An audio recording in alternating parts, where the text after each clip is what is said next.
welcome back to another reaction. And in all of the reactions, we must understand and set the precedent that you have to subscribe to the original content creator. Shoutouts to Sunny, who's put out, should the TCG adopt OCG rarities? The answer is yes. We don't need a 22-minute video about this. But I heard it goes into depth and is very good, and it explains the mathematics and stuff behind it. So we're going to enjoy this and see if they're correct. Should the TCG adopt OCG rarities? I guess before we jump into the video, I'll give you my TLDR on Yu-Gi-Oh product. Yu-Gi-Oh product is terrible. I don't buy it because I don't have a need to, like, I guess because I don't play TCG. But one of the main factors as to why I don't play TCG is because decks cost $1 million. Product itself isn't, like, good, right? It's not like you could buy, like, 3 structure decks, although I did do that with Blue Eyes. Thankfully, we did have a goated structure deck. It doesn't happen very often. It's very rare. You can just pick up like a couple of structures, maybe some staples, and boom, bada bing, bada boom, you're good to go.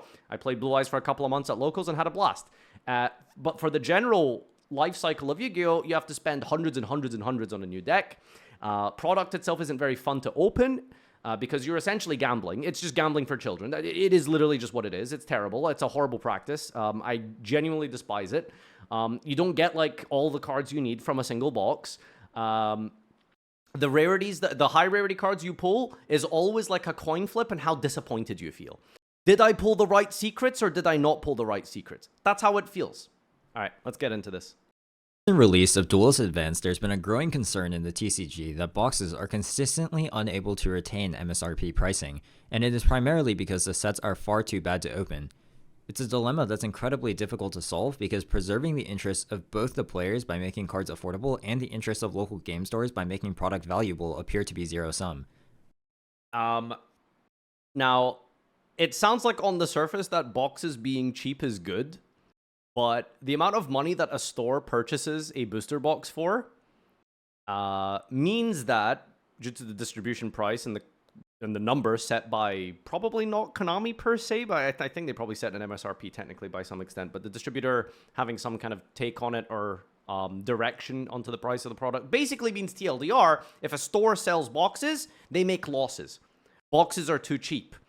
Now, that's a production cost issue as well, potentially, but if the boxes are making losses, what does that mean? Well, the store's just not going to buy them.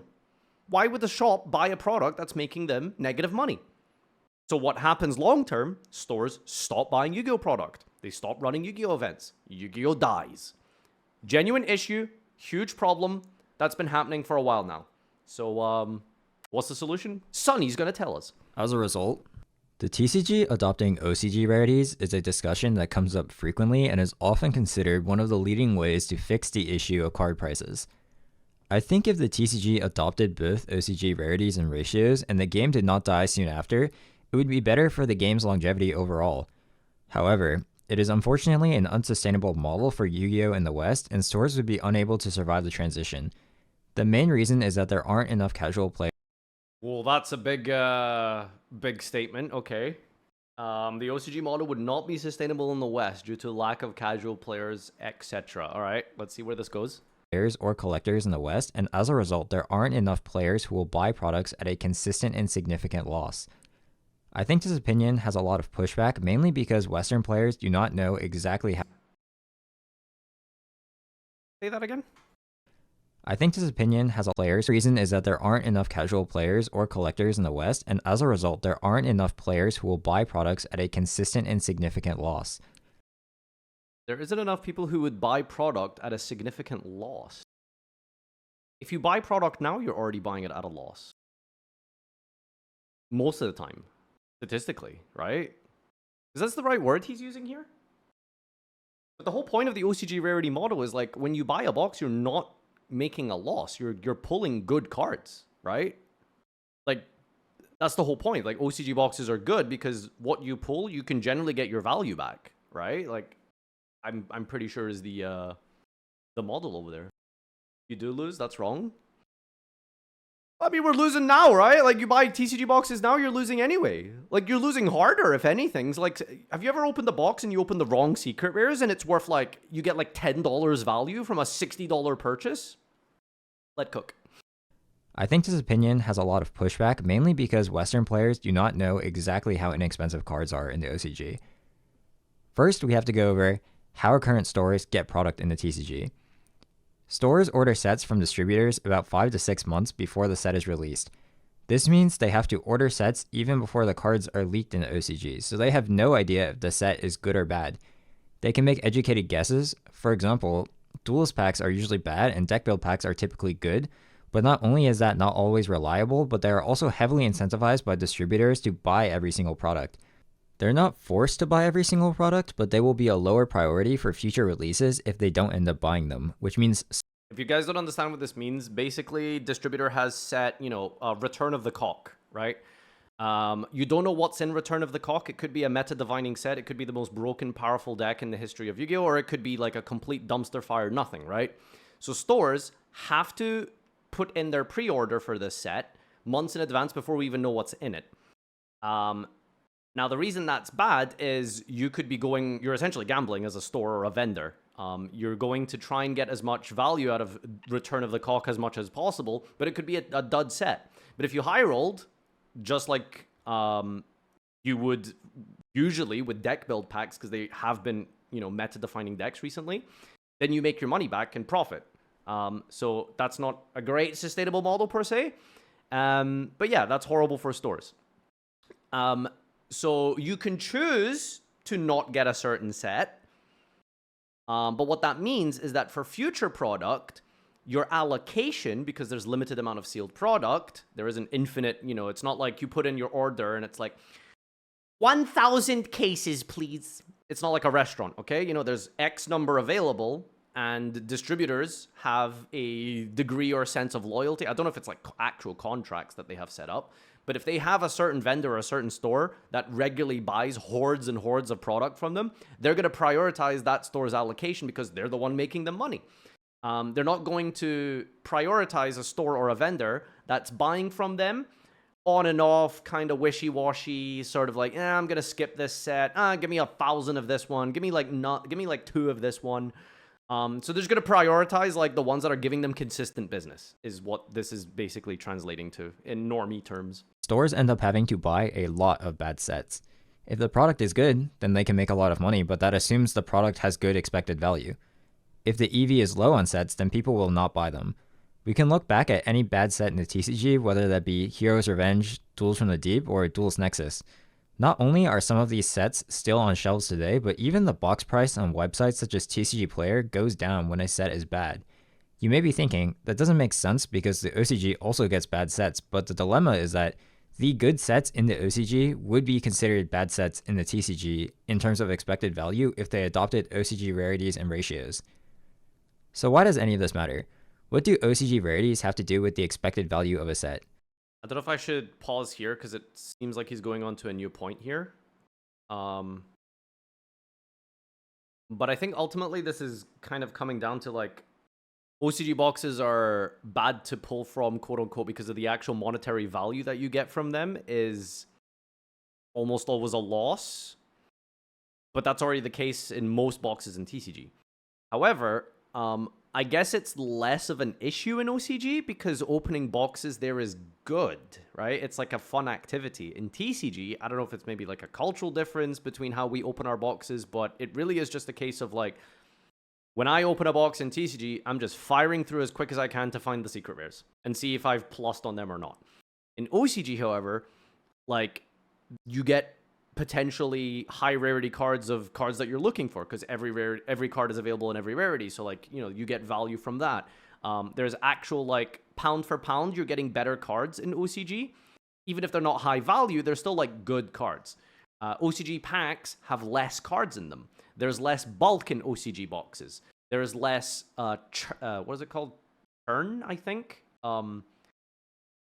So like your dollar is getting more value over there, but it's still like minus technically.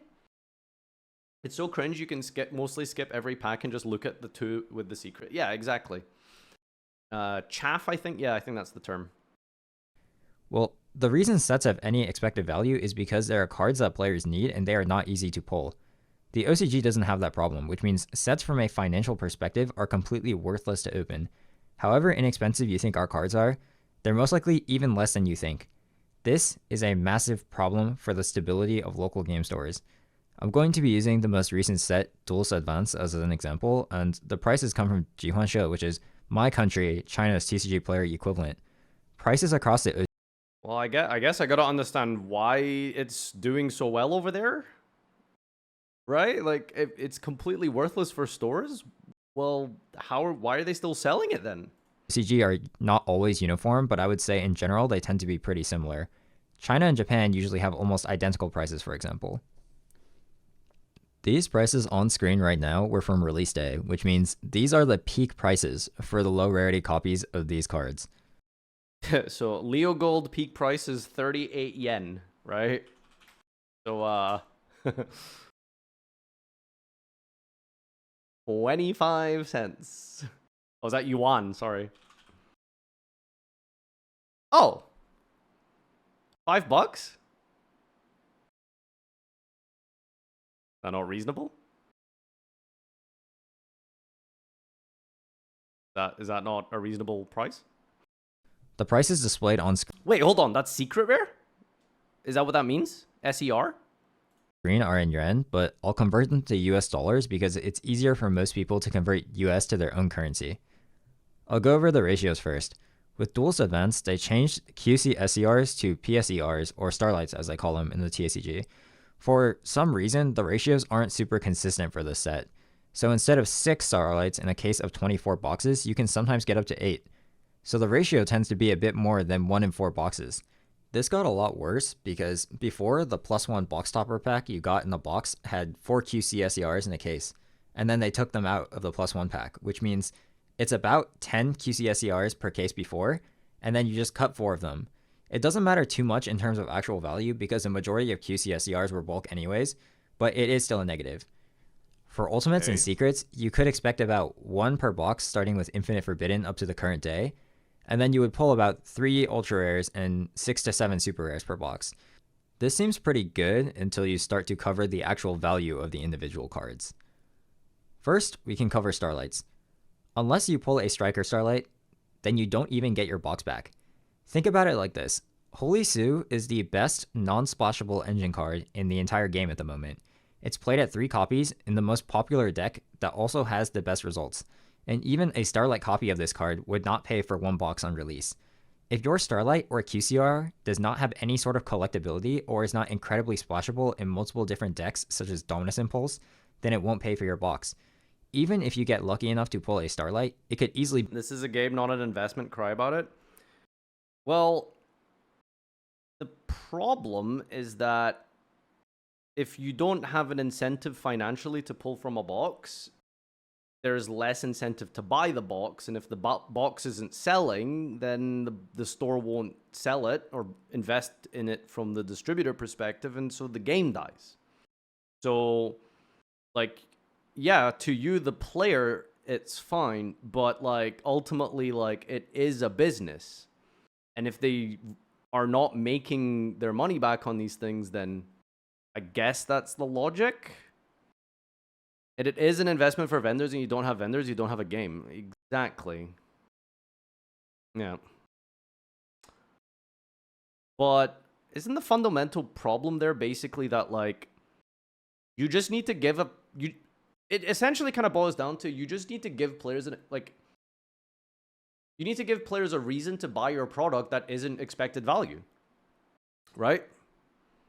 Like that's kind of why Magic I feel like does really well, right? Because it's like a real thing to buy boxes to draft with them.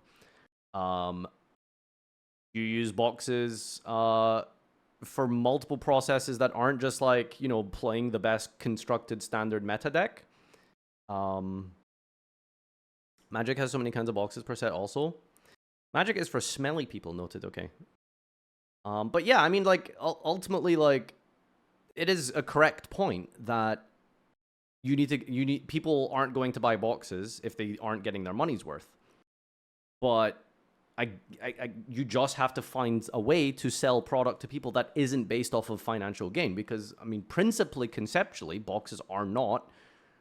or shouldn't be investments. They shouldn't be like, I'm going to buy this box to try get my return, right? Like, It feels bad to open a box where the value is like 2 incorrect secret rares in TCG and you've made like $10 on your $60 box, right? Obviously that feels terrible. But if you were to pull cards you want and need, because there's less cards in a box, total cards in a set rather, statistically you're more likely to pull the cards you actually need. Like, it would be great if you could buy a box in Yu-Gi-Oh! And you would get like, you know, a playset of like most commons that you need or something, or like most of the supers you would need from the set, etc., right? Like, maybe that could give people a reason to purchase the boxes, I suppose. Be one of the bulk $5 to $7 Starlights no one wants. So now we can address cards guaranteed in the box, which are 1 secret and ultimate, 3 ultras, and 6 to 7 supers. The highest secret in the set is the Artmagia secret, which is about 50 yuan or about $7. And then the majority of secrets were worth $1 or less. The highest ultimate is Sky Striker S0 at 115 yuan or about $16. But this card is an absurdly expensive ultimate rare. Pretty much no set in recent times have had an ultimate rare worth this much. It's funny because like that's supposed to be expensive for OCG. Wait, sorry, what? Is that it? $16 ultimate rare? This is unprecedented for OCG. What the fuck? Bro, that's like a bad ultra in TCG. Even Engraver was less, and that card was a 3 of in almost every deck at the time. The highest value ultra in the set is the Artmagia. Okay, well, I guess like altogether my question is, after all of this, is so why is OCG selling boxes? It's not profitable, it's not expected value, they don't make money off of it. So why are they selling it? Why is it working? It has to be working for a reason, right? And can't just be casual players. We'll see what he says. Ultra, and it costs about 18 yuan on release or $2.50. And then the rest of the ultras are bulk. The highest value super on release was Holy Sue at 12 or $1.67. And then the Artmagia super is similar value, but the rest are bulk. It's even worse now, a month later. Let's start with the Starlights. The cards that double as collectible and playable cards, such as the Striker Starlights, are doing well, but let's take another look at Holy Sue. Ignoring the 99 yuan copy, which has 2 puncture damage, the lowest Starlight Holy Sue is 140 yuan, or about $20. For transparency's sake, this copy is not max rarity in China. In China, we have 2 types of Japanese cards: Korean factory printing and Japanese factory printing. We call Korean printing Hong Kong printing, but they're made in Korea, just in case you can read Chinese and you're confused why the listings will say Hong Kong when I'm saying Korean. These differences primarily matter for secrets, starlights, and QCRs. You can think of it as an NA versus EU difference, with NA being the Korean printing and EU being the Japanese printing. There's a slight color difference, with Korean factory being brighter most of the time, and the Japanese cardstock is considered to be higher quality, although I can't tell because both are much higher than the TCG cards. And the foil between the dots and the lines They are so much similar than EU NA. Japanese copies are worth slightly more in China, and I have heard that Korean printing is more expensive in Japan, but I'm not 100% sure if that's true. Since this listing didn't specify, I'm going to assume this means they're referring to Korean printing. The lowest Japanese printing, which would be considered true max rarity, is 188 yuan, or $26, which is about normal. Usually the difference is about 20%, so max rarity Holy Sue is only a bit more than half of the box. Secrets have completely tanked. There's 1 card worth almost $5, 6 cards between $2 to $4, and the other 13 are under $1. If we look at ultimates, Zero still retains about $10 of value, but everything else is bulk. For ultras, only the Artmagia fusion is about $2, and then everything else is bulk. For supers, only the lore tour guide is a bit more than $1, and everything else is bulk. If I highball the value from a good Duelist Advance box on release day, let's say you pull the best secret out of 20 secrets and you have $7. And then you pull the best ultras and have another $4. And then you get the best super and add another $2. Let's say you hit the 1 in 4 good ultimate as well and you get $16 from the Zero. We are working with $29 of the $42 from the best possible box without the Starlight, and pulling half of the Starlights in the set would still make you lose out. This is not counting fees or any sort of reduction in price that you'll have to have as a secondary market seller. Most of the time, you'll struggle to even get $10 back because 3 and 4 boxes won't pull a Sky Striker Ace Zero, and many older sets didn't even have an expensive Ultimate Rare to pull. And more importantly, these prices tend to depreciate very quickly. By the third day after release, I was already capable of buying. Is vendoring and secondary market sellers just not a thing or not that common in OCG? Because there's just no business here, right? OCG boxes are cheaper, yes. We don't sell for profit. So not selling for profit makes sense if you're like a store, right? Because you aren't selling boxes just for the expected value on the box itself, right? People are coming to your store. They're sitting there. They're buying things that aren't the boxes. They're participating in your tournaments. They're making you money in other ways, which is where that value comes from. But just as a like secondary market seller vendor online or something, like that just feels like people who are selling singles, right? Like who are selling the singles? Is it just individuals? These are all just random like normal people? Like does OCG have no vendors other than like, you know, actual storefronts? A playset of Holy Sue. These are just questions I would, or a bit more than $1. I don't know. I'm using release date prices to show the ceiling of a box if you buy one on release and sell to someone very close to the place where you purchase a box. But this is not actually reflective of reality. Prices are much worse than what I'm estimating here. It's not like I'm cherry picking some extremely garbage set either. Duelist Advance is not a great set value-wise, but it's not too different from Alliance Insight and Supreme Darkness. Duelist Advance had a significant meta impact with multiple good decks such as Lunalight, Onomat, Vanquish Soul, or Sky Striker, and even the Artmagia cards are being bought as an investment for future support. Vanquish Soul is the most played deck of the format, widely loved, and is the most winning deck of the format at the moment.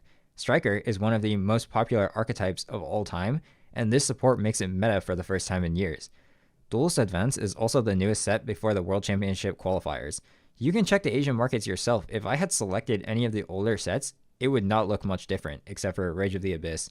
But that set had 2 staples played at 3 copies, and even then, you still barely got a third of your box value back if you managed to pull both of them. Most sets in the OCG are as bad as Duelist Advance.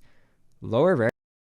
But like, it's just like not physically possible to make boxes profitable from a expected value perspective, right? Without having huge swings in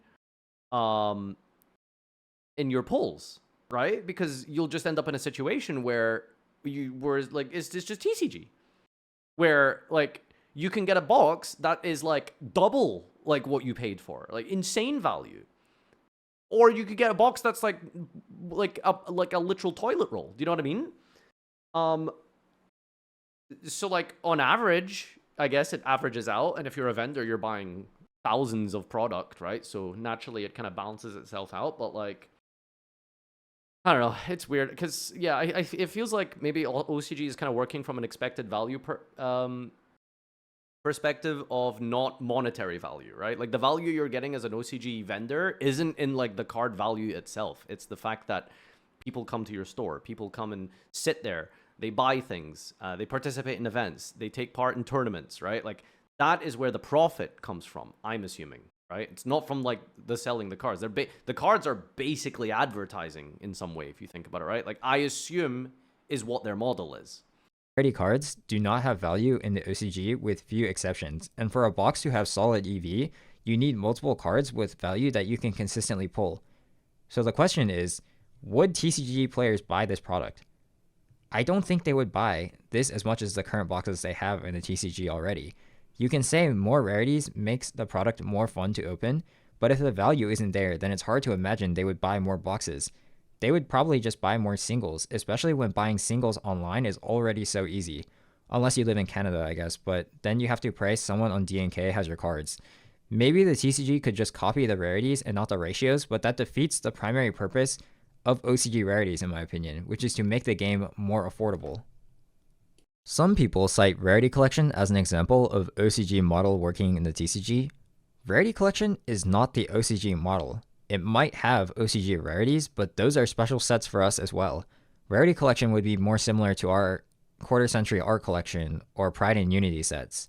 First, pulling 6 QCRs in a box is not the norm. As stated earlier, the QCR ratio was about 1 in 4 boxes, not 6 per box. Second, even if rarity collection were a good representation of OCG products, they are not guaranteed to do well, especially if every set were a rarity collection. Rarity 1 and 3 did fantastic because those 2 sets were extremely good, but Rarity 2 wasn't very good at first and also had a dip in prices for the sealed boxes.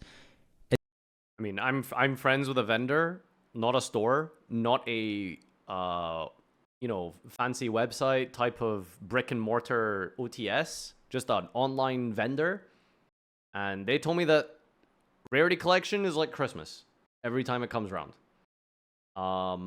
Like this shit is great. Like maybe Rarity 2 wasn't that amazing, but overall Rarity collection is crazy. Is there not a world where rarity collection can become the norm instead? Okay, throw out the OCG model. What if we adopt the rarity collection model? Because I think the issue is like you just need to make more cards inside of a set useful, right?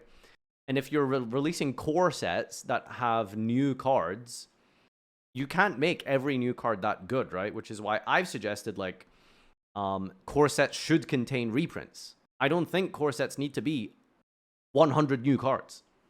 I think you could make, first of all, not 100. I think core set should be less than that, probably 80.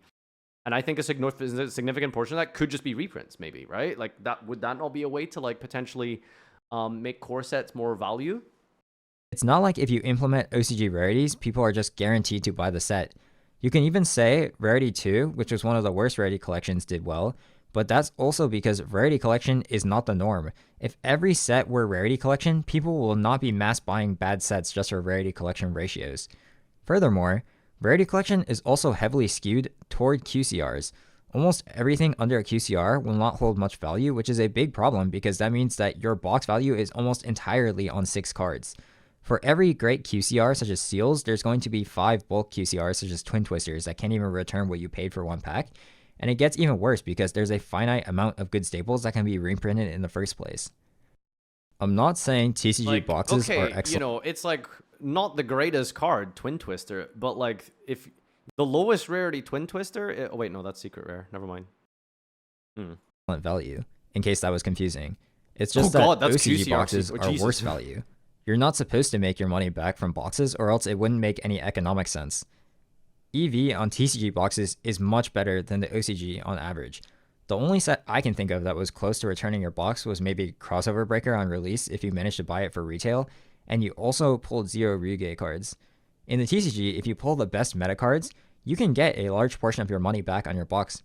But in the OCG, it's not a question of if you lose value on your box. It's a question of if you're losing 95% of your money or only 60%. So, if buying boxes is such a terrible financial idea, then why do we buy them? To be honest, I don't have a great answer for this still. The reason I buy a box... I guess the question I asked 10 minutes ago is like, I mean, yeah, there's no answer for it, right? Like, why do people buy them then if they're just so low value? Again, it's clearly because they buy their boxes over there, not because of expected value, but for immaterial aspects. You just have to make a way for product to be fun to open or give product use, right? Whether that be through like something like drafting or making new staples in the box, or just some sort of like thing that isn't just like, I'm trying to use this as a vehicle for investment, and this is basically just a children's my baby's first finance school trial, right? Is how boxes essentially feel, and yeah, that's obviously, it's just not sustainable for anyone, the business, the players, etc., anyone involved. Or multiple boxes of every set is not because I think it is good value. It's a small sample size, but I have some box openings as B-roll on the channel. For example, if you look at the Alliance Insight video, I opened 3 boxes of Quarter Century Art Collection at 350 yuan, or $49 each, and I got about $15 back from 3 boxes. You can say I got killed on those boxes, but I don't think that because this is normal. I have spent thousands on boxes and to this day have never opened a box aside from the deck build sets where I got half of the value of my box back, even with QCRs pulled. I buy a box of every set because I'm essentially willing to donate to Konami every couple of months to support my favorite hobby. But I don't think most players are like me. People still talk about how much. I mean, that's a crazy angle to have after all this, right? Like, this is the conclusion we're taking from it. Like, we're basically just charitably, like, giving money to Konami to keep the game alive. Like, like donating to a small indie company. Like, I mean, I don't know, man. Like, there has to be some sort of... I mean, I don't think that's his actual reason, right? It's like, maybe like the greater concept is ultimately it's coming down to like donating to a multi-billion-dollar company, but look at this box here, for example. This just looks fun. I don't, like, okay, I didn't get my money back, but I pulled like fucking 6 like cool shiny cards I can put in my binder and trade with my friends, right? Like, in TCG, it's like the rarities are just dull and bland. There's nothing like cool or unique or something about the foils and stuff. Like, these are like the cool things you can pull. You know, Rarity Collection was one of the most fun set I've ever pulled from, because like I could pull this like crazy beautiful looking like ultimate rare, Japanese ultimate rare, right? And it's like, oh, did I get like the staple I'm looking for? Did I get the reprint I'm looking for? You know, I can get it in like I can get Savage Dragon and Super. It's like, oh, cool, Savage Dragon. That's like a useful card. I'll keep that. Oh, I got it in Collector's Rare. That's really cool. Et cetera, right? So like, opening boxes isn't necessarily, like, clearly for him as well, like, it's not about expected value. It's about like, this just feels good, right? Like, this is fun. You know, you shouldn't look at it from the gamba aspect. Much value they got from a box, but not really in terms of plussing just by trying to lose less. If I had to guess, I would say there are 3 primary reasons, with the last 2 being a cultural difference. Keep in mind, my experience with the OCG is limited to big cities in East Asia because that is where I have lived. I'm sure if you go to more rural areas, then the situation is different. The first one would be donators, the whales. I'm talking about the people that buy multiple cases at a time. There are massively rich, ultra-wealthy people in every country. Maybe not as many playing Yu-Gi-Oh! In some compared to others, but I can't prove if there's a difference between countries, so I'll treat it as the same for transparency's sake. The other 2 are cultural differences. The first is that it is normal to buy random products in East Asia, at least. I don't know if Southeast Asia is the same because I don't have a friend there to answer my question, but I can say for certain this happens in China, Japan, and South Korea. The West is in general very bad at monetizing this part of human desire. In a previous video, I said people have gamble culture, and I truly misspoke when I said that. It's not gamble culture, it's the normalization of the purchase of random goods. That is distinct from gambling because you always get an item from a franchise you love. Some examples of this would be gashapons or K-pop photo cards, various anime merchandise, and also pop-up shops. The last reason is that TCGs are... He says he misspoke, but I don't think he did. I think he was correct the first time. You can, you know, sugarcoat it and make it all nice and cute and fancy in any way you want, but no, it's gamba at the core of it, right? Are just mainstream hobbies in East Asia. Local game stores are already extremely rare in TCG regions compared to the OCG. It's not hard to find good players living in areas without a local. When I was living in USA, there were no locals within a 40-mile radius of me, even though I lived in a city. China in particular has changed a lot. I left China in 2014, but when I was a child, you had to go to 2 specific areas in my city. I guess there's 1 locals. These are massive cities. Springville, Providence, Hartford, New Haven, Albany. Like, I've heard of all of these places. There's 1 locals? That's insane. I don't know if that's like really like a card game problem or just like an American problem of like small businesses generally not being like super successful and thriving in big cities. Just because of the costs associated with it, right? Florida has tons though, it's weird. Providence held it damn wide, yes. America's problem, everyone needs a car to drive 2 hours. To play, and now there are locals everywhere. Big cities in East Asia. Jesus Christ, like, this is just competition paralysis.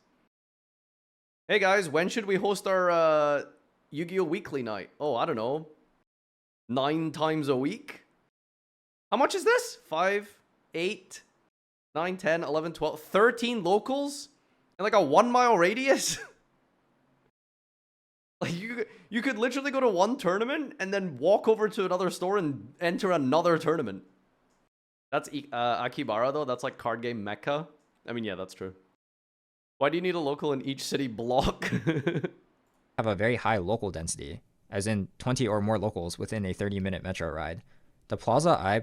But yeah, like, you know, the equivalent of this would be like looking at radius of number of mosques in like, you know, Texas and then Saudi Arabia.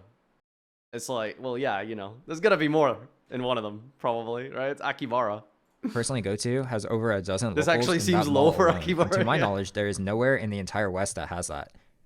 There are a lot more games such as UA or White Shorts that people play as opposed to Western countries where they are almost dead. Because so many players play card games in general, it's possible to collect players from other games, especially considering Yu-Gi-Oh! Is a top 3 most popular TCG consistently. And this becomes immediately obvious if you've ever attended an OCG release day. I work Saturday, so I can't get to locals early, which means I never have anywhere to sit. By the time I get to locals, dozens of locals are too full for me to sit down because there are so many players on new pack release date. So I have to backseat my friends' games instead of playing myself. TCGs Wait, what? You allowed to do that? are just very mainstream. I'm not the only one who goes to locals after work. It's pretty normal to see 30-plus-year-old players coming in after work or teenagers in secondary school playing consistently as well. The age range of the OCG is much larger. I would say I'm probably closer to the median age in the OCG, but I was always considered one of the youngest, if not the youngest players, at all of my locals, even when I had left Canada 2 years ago. As a result, I think if OCG rarities... I do it all the time with... Shut up! Dude, what do you... I'd go to locals, I'd be median age as well, probably, right? Okay. Listen, I go to locals in Akibara, some like 45-year-old business analyst from some big name company in Tokyo comes out for his local, you know, tournament, right? Like me and him, we got lots to talk about. You know, he's got kids, I got kid.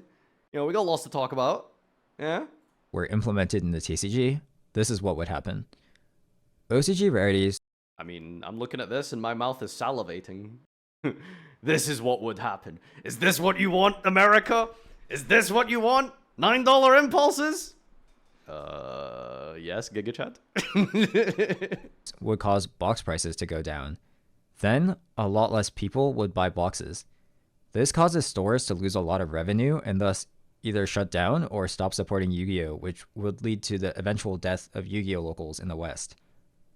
Some of you may be thinking, well, why do other Western games not have this problem? What about Pokemon? Why is Yu-Gi-Oh! So expensive, but Pokemon so cheap? Well, Pokemon is the world's biggest IP, and it is also a more extreme version of OCG in the West. The ratio of players who buy Pokemon cards is almost entirely collectors, while the people who buy Yu-Gi-Oh! Are almost all players. The actual expected value on Pokemon boxes is trash too. It's an even worse idea financially to buy Pokemon boxes than Yu-Gi-Oh! Boxes, but there are just so many casual fans. Despite the poor expected value, the demand for sealed boxes exceeds supply by such a significant amount that Pokemon even has a scalping problem. It's an entirely unique phenomenon caused by having that many fans. I mean, yeah, like Pokemon is just more popular, but like, again, it comes down to giving people a reason to want to buy product that isn't expected value, right? Either it's through improving your IP, which hopefully they will do. You know, we've got like the anime thing that they're doing with Yu-Gi-Oh! Chronicles, trying to bring it more into the public light. They're doing those marketing collabs with like famous celebrities, and I think just like giving products something that's cool and collectible. Put like a random special token that's guaranteed in each box. Hidden promos used to be a thing. There's lots of things it seems like you could do to like make Yu-Gi-Oh! Product attractive that isn't just like, I'm gonna buy cards and hopefully it'll make me money on eBay, right? Because we can't look at this problem through the lens of just financial return. Pokemon doesn't, and their player base thrives. There needs to be some sort of casual incentive. So, yeah, I mean, I don't know. Growing up, like, I remember people buying Yu-Gi-Oh boxes on release, and it was like a big deal, right? The most casual people who like don't even touch meta decks would like buy like 5 boxes of Battles of Revenge or something because it was just a cool box with fun cards to pull. And I just don't see that anymore. Like nowadays, like the only people I see buying boxes are vendors. I don't know anyone who's just bought a box. In the last like 5 years, I couldn't tell you one person who's just bought a box. I've had a couple of friends who've purchased cases in the hopes to pull multiple deck cores for the archetypes they want to play, like the Fiendsmith set, whatever that was called. I know people who bought multiple cases because they wanted to try and pull multiple sets, play sets of the archetypes that they want to play. But just like, I'm just going to go like buy one box and open it for fun. I don't know anyone who does that. I don't know anyone who's done that in years. Hello, I do constantly. Well, point proven, I guess. I'm wrong. Is that what you want me to say? I'm stupid. You're smart. You've proven me wrong.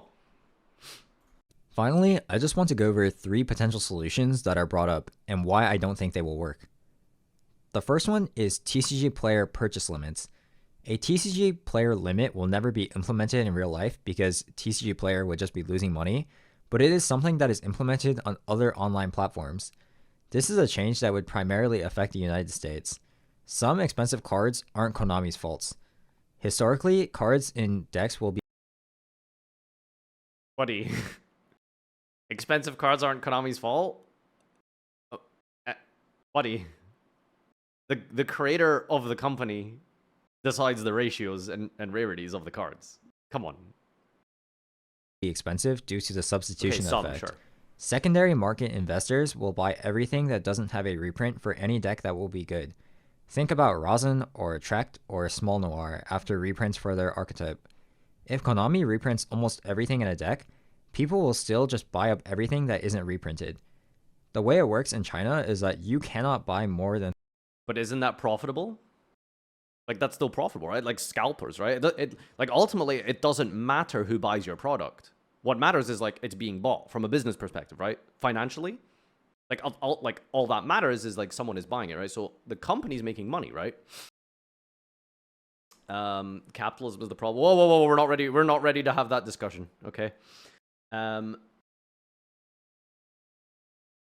That's why he's saying it wouldn't happen.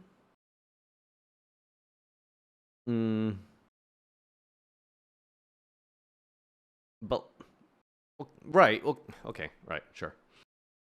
3 copies of a card in a single order. I'm not sure I completely Obviously, understand. you can make more than one this. order, but since the margins are so small and you have to pay shipping on each order, it ends up discouraging a lot of buyouts. As opposed to the TCG, where you have people living the American dream buying 500 Dark Beckoning Beasts on TCG Player. Who the fuck bought 1,220 Dark Beckoning Beasts? I need to see this cart. What the fuck? I could. Sorry, my camera's hiding this. 1,220 Dark Beckoning Beasts in this little bro's basket. Okay, dude. Even with purchase limits, it's unlikely to help because the American consumers aren't changing. If there's money to be made, there will be buyouts, even if it takes more effort. The second is to allow the TCG to use OCG cards. The thing, like, okay, so again, this might be a dumb question because I'm just not into the economy and to the math and the production aspect inside of this. I feel like I understand a lot of this from a marketing perspective, but from like the actual business finance management perspective, that's not my thing. I don't really know a lot about that subject, but I don't really understand why that's bad ultimately for the price of the cards. The scalper picks up 1,220 Beckoning Beasts. They buy every single Dark Beckoning Beast out there on the market. So why is that bad? They're going to sell their card, right? So they list it for like obscenely high price. The card's worth like $1. They list it for like $30 each. So now that's bad for us, right? but they can't literally purchase every single card. I just don't think that would be possible, right? Because there'd be multiple people trying to do this. And in order to sell, they would have to constantly undercut each other, right? And so naturally that brings the price down. I mean, unless... I feel like that would only be possible is if there would be a way to literally get every single copy of a card on the entire, like, freaking continent. Like, I don't think that would be possible, right? Like, if there would be that much supply. Because, again, remember, what the OCG model would suggest that you would literally have thousands and thousands and thousands of cards out in the open market, right? But just because of how easy it is to pull things, right? I could be naive here, but, like, it just feels like enough people would be partaking in it where it would lead to undercutting and then normalization of the price. I've seen this as a suggestion as well, and I think it would hurt both communities significantly. The first one is that TCG cards would drop in value because a large quantity of cheaper cards have been introduced in the market, which would... Also, yeah, so now that I kind of get the point that is being said here, what was the reason for why he said that purchase limits wouldn't be a thing? Because he said TCG player would basically not make any money from it, right? Okay, well, I mean, if the platform is refusing to implement purchase limits per user just because they're making money that way, then I mean, I guess that makes sense from a logical perspective from that business. Is there anything in place for Pokemon? Because I know they have a very serious scalping issue. Like, what does Pokemon do about that? There must be some sort of measures in place, or like how does what happens over there? Why does he think that cheaper cards would not lead to more players, so more people buying cards? I mean so that would be a long-term effect, ideally, anyway.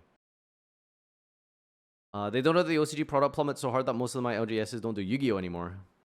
Purchase limits are the only way this won't be a problem. Why would Pokemon do anything about it? Physical stores introduce purchase limits. Some stores have them. A lot of stores do purchase limits, and TPC is trying to overprint as much as possible. What about online stores and stuff? Because I assume people buy, like, the cards online a lot for Pokemon, right? Like, because I always see the most crazy advertising of Pokemon via the fact that it's cheap to play competitively. Well, if it's so cheap to play competitively, why is there not, like, a ton of competitive card scalpers? Because I know that there's a lot of scalpers in Pokemon from a collector's perspective, but why doesn't Pokemon have, like, a huge scalping problem with their competitive TCG? No? Like, that must be a thing, surely? If that would be a problem in the West. Because Pokemon has no players!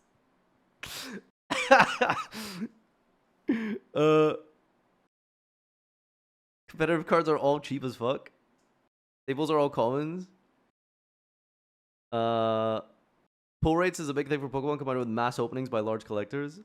It's cheap to build a competitive deck. It's like $100 and you have a top of the line deck. Yeah, I know, but you're not understanding what I'm asking.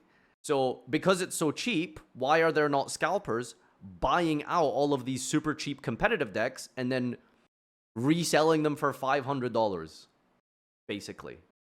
Like, if scalping is such a big problem, an issue for why we can't get it in Yu-Gi-Oh, why does Pokemon TCG not have that problem? From the competitive angle, right? Because the competitive cards aren't the chase collectibles. No one will buy the cheap version when the collector version exists. Because what sells is the alt arts, not the normal competitive ones. But wouldn't that just be the same thing if that happened in Yu-Gi-Oh? Like, sure, like, Holy Sue common wouldn't be that worthwhile. But the scalpers would invest in all of the QCR Holy Sues or something, right? Wouldn't it play out like that? Pokemon has common variants for pretty much every card, and the only value cards are alt arts and full arts. I don't know how much potential the Yu-Gi-Oh has collectively. Yes, but in Pokemon, the collectors has different frames and arts, and Yu-Gi-Oh is just an ugly foil art. We don't print Blue Eyes or anything like that every set, so... I mean, again, it just sounds like this kind of boils down to the same core issue, which I feel like I've suggested here, right? Which is like you need to give players a reason to pull your boxes other than return on an expected value and I want to buy this card because it's the best current meta staple, right? I guess there has to be value in or reason to want to own non-competitive cards inside of a set, right? Crash the price. And that's not my job to come up with, but just brainstorming random ideas, you know, like a cool token that's specific to a certain archetype in that set. All arts with special rarities, higher rarity cards, but like still accessible at the low end. You know, freaking Yu-Gi-Oh! Chronicles exclusive cards. Literally just a card that's like basically just a token, but it's like a unique artwork that's only from the new anime type of thing. Just random stuff like that, right? A special unique pack inside of a box. I just literally just vomited that out of my head right now, and I just feel like so much of that is incentive to want to buy product, right? It's, I don't know, it just feels like there are solutions here, you know? This is a sealed product. They won't be as low as the OCG countries due to arbitrage, but it will reduce the TCG's prices. It's the same as the OCG rarity scenario. That's bad for the longevity of the game. The second is that the OCG market would get destroyed because our cards would get significantly more expensive if TCG players started buying them up. I'm not saying this from a selfish perspective where I would have to pay more. If the game were more expensive, I would still be able to afford to play, but people in Asia have less disposable income than many Western countries. The game in OCG is inexpensive compared to the TCG, but it's not a one-to-one conversion because we have less spending power. A lot of players would struggle to keep playing over here if the cards suddenly became a lot more expensive. The third is to make Yu-Gi-Oh! More collectible. This is the best solution in my opinion, but it's very hard to implement. There's really just no way to do that because the game is too complex, and thus there's no way to write anime duels anymore. If there's no anime for the actual game, not talking about rush duels, then there's no easy way to make it appealing to new players. One thing they can try to do is to make a lore anime, but I don't think it would work. I would watch a lore anime since I already know about these archetypes as an active player, but I don't know how many normal anime fans would watch a Diabell Star or a Visas or Alba's lore anime. And even if they did, how many of those fans would actually buy cards? Another way to make the hobby more collectible would be to make an extremely high rarity card to give collectors a chase when opening packs. A recent example of this is the Magia, but not only do they receive negative backlash from a large number of consumers, but a large number of collectors have also lost confidence in high rarity current because of reprinting Starlights as QCRs. At the time, I didn't think it was that big of a deal, but in retrospect, that's probably one of Konami's biggest mistakes in recent times.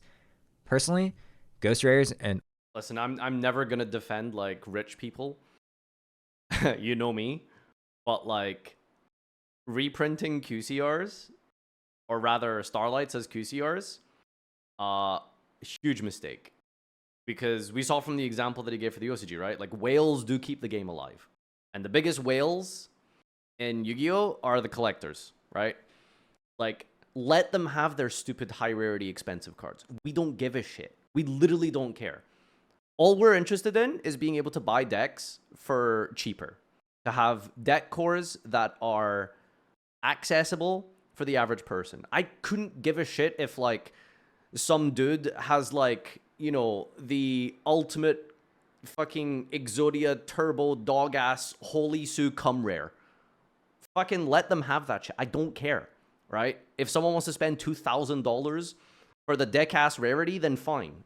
But as long as I get to play that at a reasonable price, I'm happy. So, yeah, I don't know. I just think that hurting the collector market that way definitely probably had, like, a resounding effect on the game. Because whales do keep these type of games alive. Old school Ultimate Rares are two of my favorite rarities that are now lost to time, but that is just my nostalgia speaking, and I don't know how many collectors would be interested in a return for those two rarities. They could also try experimenting with full arts or new rarities, but I have a hard time imagining a rarity beyond Starlight, and Yu-Gi-Oh! Is a hard game to make full arts for because text clarity is very important for Yu-Gi-Oh! Yeah. I really tried to think of a way the TCG could make this work. How can you make the game cheaper, more affordable, and also preserve the health of local game stores? And honestly, I have no idea. You can maybe adopt some more of the OCG accessories, but I don't know if those would sell well because the accessories released in the TCGs, such as the Hero Collection, do very poorly. I feel for you all. I really do. Can I say something? Those would sell well because the accessories released in the TCGs, such as the Hero Collection, do very... This is dog shit. That's why they don't do well. This is complete dog ass. This is garbage. It looks like my first graphic design project. I think that's maybe why it doesn't do well. Like, it literally looks like someone put it together in paint. Very poorly. I feel for you all. I really do. Like, you compare this to, like, this shiny ass, like, fancy artwork rarity, or this absolute gorgeous matte here, or these card backs. Like, I wonder why one does better than the other. Like, you know what I mean? Farfa could make that. I literally could make that in Photoshop. Collection do very poorly.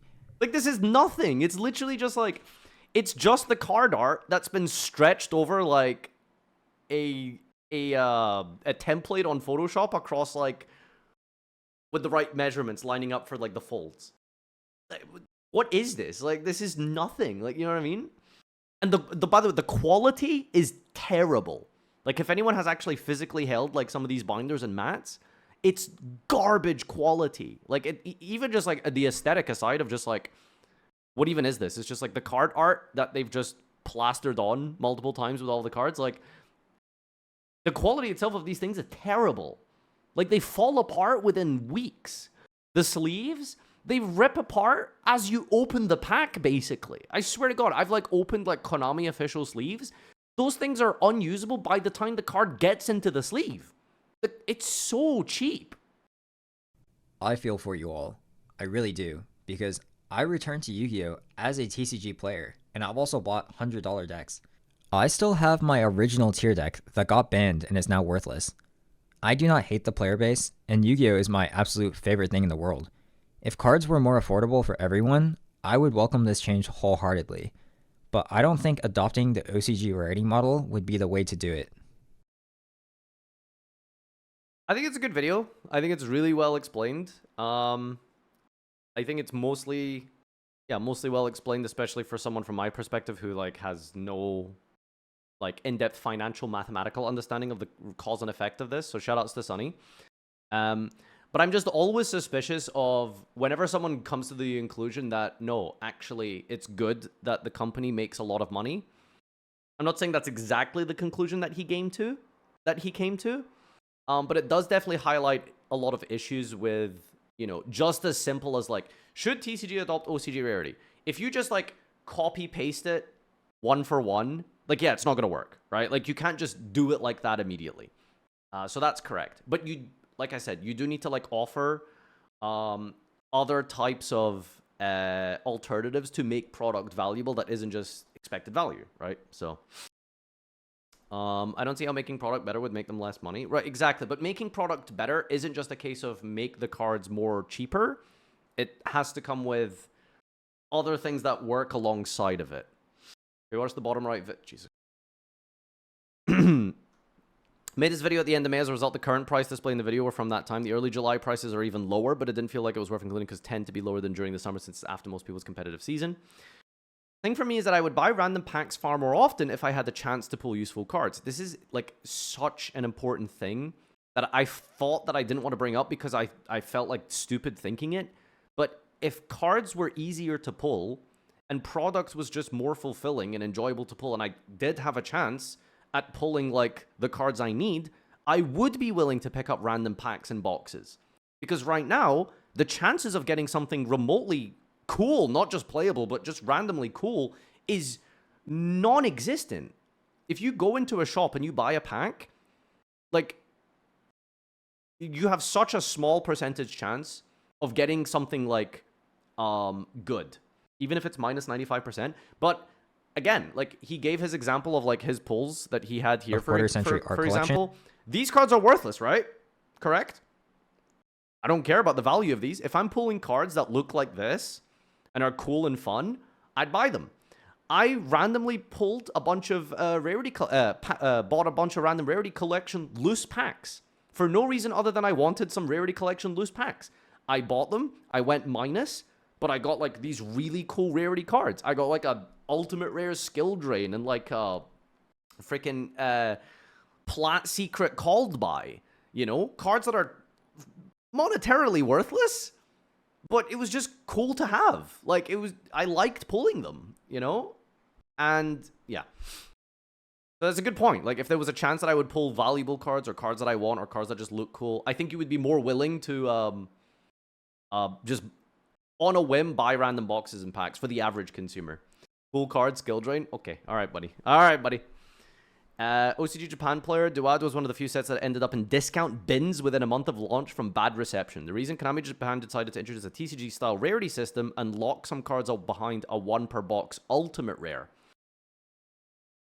Wait, so the only way to get that card was in that exact rarity? Oh, yikes. Most sets here fall off a bit after release, but the only set I can remember doing that in the past year was Suda.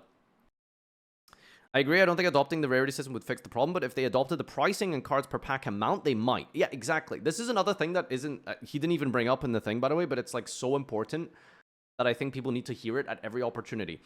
OCG has less cards in their set, right? So let's just say there's like 10 cards that are good in a set. Mathematically, OCG, you are statistically more likely to pull the card you want because they have 80 cards total in their set. They have 100. We have 100. In their packs... they have 5 cards in a pack. We get 9 in TCG. That's 8 commons and 1 holo. So we just get more shit in our packs. You just shifting through the packs, and there's just more crap that we pull, right? Whereas they just get value-wise per pack, more value. Or just better cards or cooler-looking cards, etc., right? So it's just like better for this. So they need to address that issue. If you buy a TCG box and every common is unique until you have a single copy of each, you'd be able to finish well over a playset of commons before hitting the end of your box. For OCG, you end up a little short of a playset. TCG boxes have so much extra junk in them to justify an almost doubled product price and a tripled pack price. TCGs are a horrible investment. Like you said, there's rarely a good return, but I don't mind dropping 4,500 on a box when I know I'll probably make 2k to 35 yen back on it compared to dropping 90 on a box and getting anywhere from 20 to 40 US average. They'll never drop the price, but TCG product is so incredibly overinflated, but it doesn't have the collector pull that games have like Pokemon. Sorry, failed to mention that Duad made one change, have cards that only come in Ultimate Rare only, when previously it was just a rarity upgrade. This explanation why 0 is absurdly expensive for OCG standards, and this change has a bad reception in the OCG player base. I wonder what he said about this. It's good info to include. I didn't mention it because the increased value of the Ultimate Rare in the context of a discussion of expected value would simply only imply older sets are worse. That's why I addressed the Duelist Advanced deleted piece. I forgot the name of this. Prismatic Secret. PCER secret from the +1 pack, because that is an example that makes Duat a worse set in terms of value compared to older sets. Furthermore, Duelist Advance is only meant to be an example of what value an OCG set contains. It's the start of a new series which brings new rarities, but its actual value is not too different from Suda or Alan. Rota and Infra were the last good sets, and if you include Agov, we're really the only 3 good sets in all of the current series. It is a change that is negatively received, but I feel like that's just more evidence of a cultural difference between TCG and OCG. TCG, when cards in a set are valuable, people just call it a good set. Similarly, when cards in a set are not worth value, then TCG players will say it's a bad set. Ultimately, I think everyone agrees that cheaper singles are better for the player base. My only concern with OCG rarities are with the logistics for local game stores in the West. Alright, well, that's the end of the discussion. Long one. A hard one as well. Multiple layers involved here in terms of marketing and representation and finance and risk assessment and finance and economics. There's so many tiny moving parts in this thing here that finding a correct overall answer is going to be hard, and hopefully Yu-Gi-Oh solves it, because damn, do I want to play TCG. Other than gameplay, my number 2 reason is just accessibility. I would tolerate some shitty non-games with floodgates and hand traps if I didn't have to spend, 600 to play.